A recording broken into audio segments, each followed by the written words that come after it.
One nice thing about being obsessed about sandwiches is it takes me like an hour to make my kids' lunches, which is great in the morning. It's great for parenting. Yeah, there's nothing like 7 a.m. just like grilled cheese and bacon. It must be right.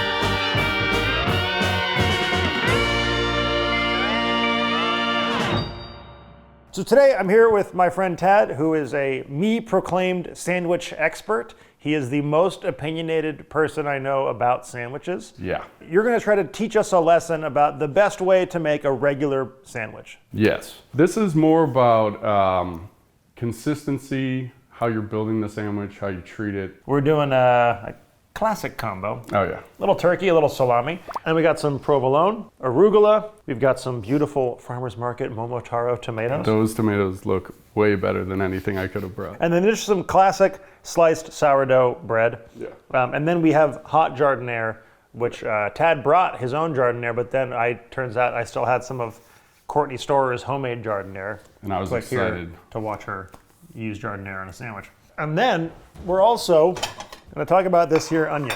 The key to an onion on a sandwich is you want it real thin. We're gonna toast the bread on one side just to sort of give it a little bit more structure. You don't want the bread to start falling apart. I found that just a little bit of a light toast keeps the sandwich together. The tomato, you also want to keep it nice and thin. Basically, any ingredient that you're going to be stacking, you don't want it to be too thick because that's when you get into slide territory, especially with the tomatoes. They already tend to do that. I'm a big believer in dressing both sides. You don't have to use the same condiment on both sides. I like it just for consistency.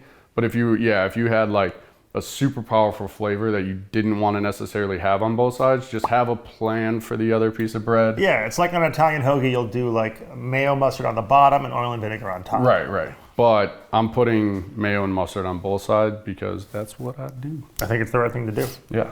You just want like a nice even spread here. We're making 2 sandwiches at a time because if you make one sandwich and then another, you're a psycho.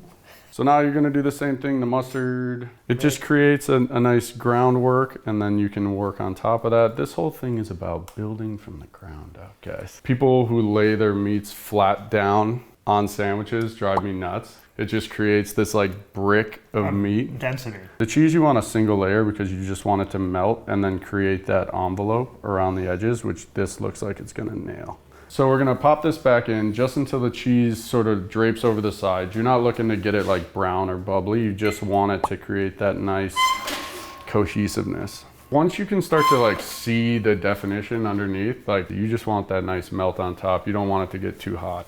So now we're gonna put down the tomato. Okay. Big thing for me is tomatoes should never be overlapping on each other. Single layer tomatoes, no touching. All right, just a tiny bit of salt, nothing crazy. Pepper? Yeah, like 1 twist will be fine.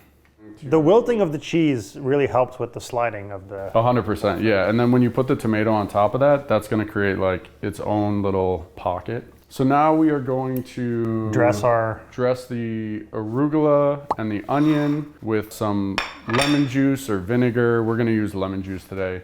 And then salt, pepper, and that's it. Little EVOO? Tut. Oh, no? Not today, Junior. Otherwise, yes, 100%. Put a little oil on there, but we are going to be putting the giardianera on top, which has its own oil. We're gonna be putting that right on top of the lettuce. Don't need the oil. I'm a big advocate of giardianera. Very popular in Chicago. Marconi is 100% the best giardianera that's out there currently. Ooh, I like the slotted spoon because the peppers hold so much oil in them. Everything holds so much oil that you really want to shake off all that excess.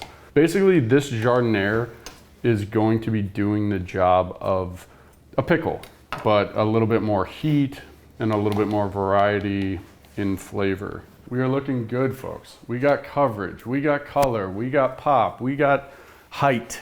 So we're gonna put that on there and just give it a nice press. Nothing crazy, just let it know you're there.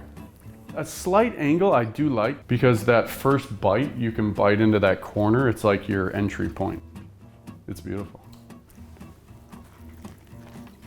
A little crunch, a little pickle. And nothing went anywhere. you're still there.